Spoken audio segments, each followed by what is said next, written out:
이번 시간에는 북한의 응급의료 체계 현황과 특성, 그리고 북한에서 발생한 재난에 대해서 알아보도록 하겠습니다.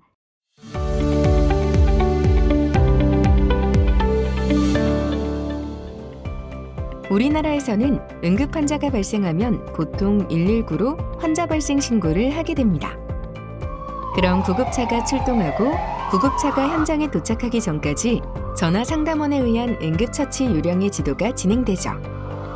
그리고 구급차가 도착하면 응급구조사나 구급대원 등의 구급대에 의해 현장 응급처치가 이루어지면서 동시에 정보-통신체계를 이용한 구급차 병원 간의 정보교환으로 이송병원이 결정됩니다.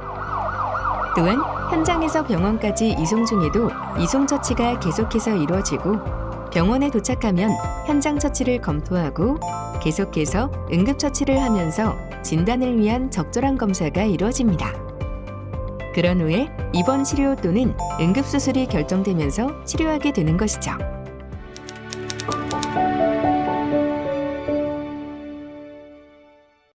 북한 응급의료 체계를 파악할 수 있는 정보는 매우 제한적이지만 이번 장에서는 문헌고찰과 면접조사를 통해 파악한 북한 응급의료 체계의 15가지 요소를 살펴보겠습니다.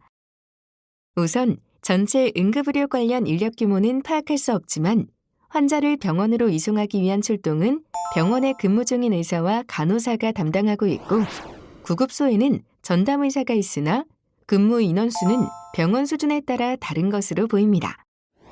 병원으로 이송되기 전에 시행되는 응급처치 혹은 응급의학에 대한 별도 교육 및 훈련체계 유무는 확인할 수 없었습니다.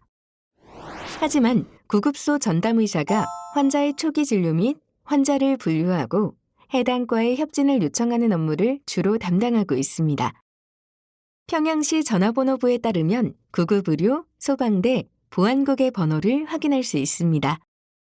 그러나 우리나라의 119와 같은 통합된 신고체계는 확인할 수 없었으며 여러 탈북자들은 응급상황 발생 시 일반 주민들은 스스로 어떻게든 알아서 병원에 가야 하며 지나가는 차량에 도움을 청하는 경우가 많다고 일관되게 언급하고 있습니다.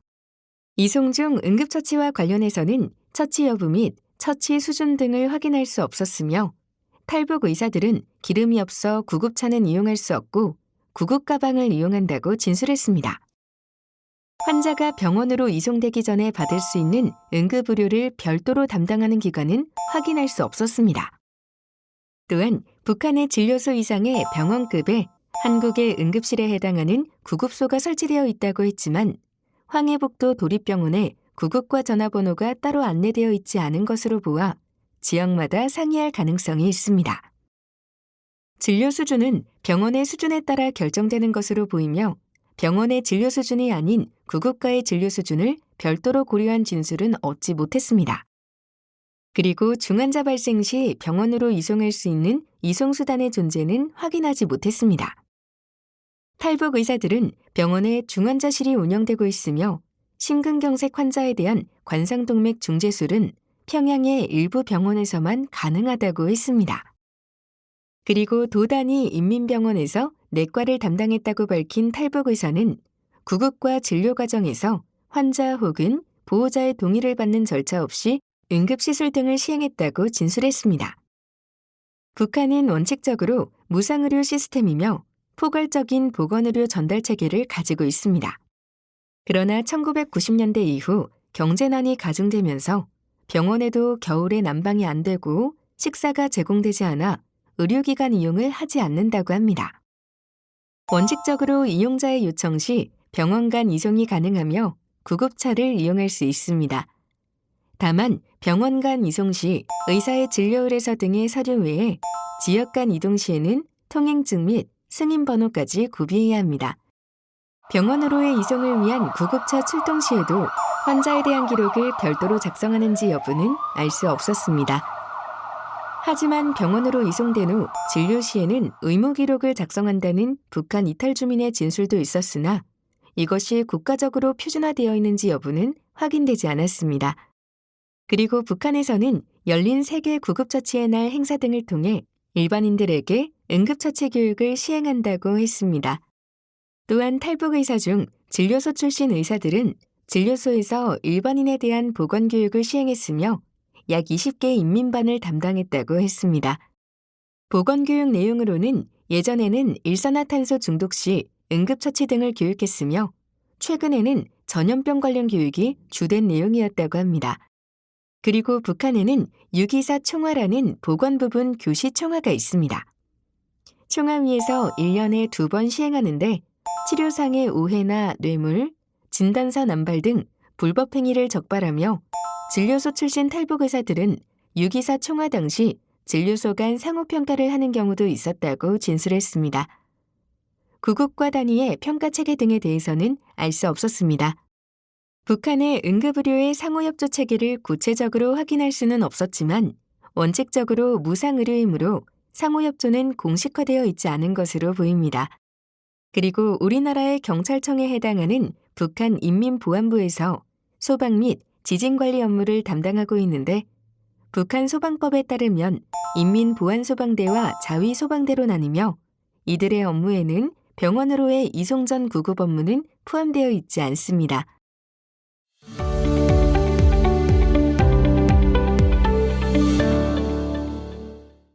(1984년 9월) 서울에서 발생한 대홍수는 1903년 이후 최악의 홍수로 꼽힐 만큼 심각한 사태였습니다. 이에 북한에서는 쌀 5만 석, 시멘트, 의약품 등을 남한에 제공했고 남한은 이에 대한 답례품으로 담요, 카세트 라디오 등을 북한에 전달했습니다. 2004년 4월에는 평안북도 용천역에서 폭발 사고가 발생해 2천여 명의 사상자가 발생했습니다. 이에 남한에서는 담요와 같은 구호물자를 전달했습니다. 그리고 2009년 북한에서 신종 인플루엔자의 확산으로 수십 명의 감염자와 사망자가 발생했을 때는 남한에서 신종 인플루엔자 치료제와 예방을 위한 손소독제를 북한에 전달했습니다.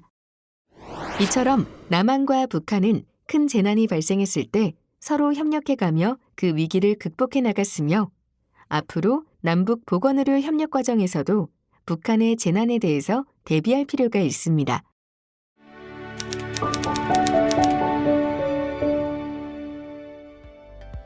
북한 재난 발생의 역학적 특성을 고려하면 재난의료 수요를 파악하는 데 도움을 줄 수 있고 이를 통해 남북 재난의료 협력 방향을 계획하는 자료로 활용할 수 있습니다. 하지만 북한의 재난에 대한 공식적인 통계 자료를 구할 수 없기 때문에 남한에서 조회 가능한 여러 자료원들을 활용하여 다음과 같은 방법으로 문헌을 고찰했습니다. 2007년 이후 북한에서 발생한 자연재난은 북한 전체 인구에 달하는 약 2,400만 명에 영향을 미치고 1,500명 이상이 사망했습니다.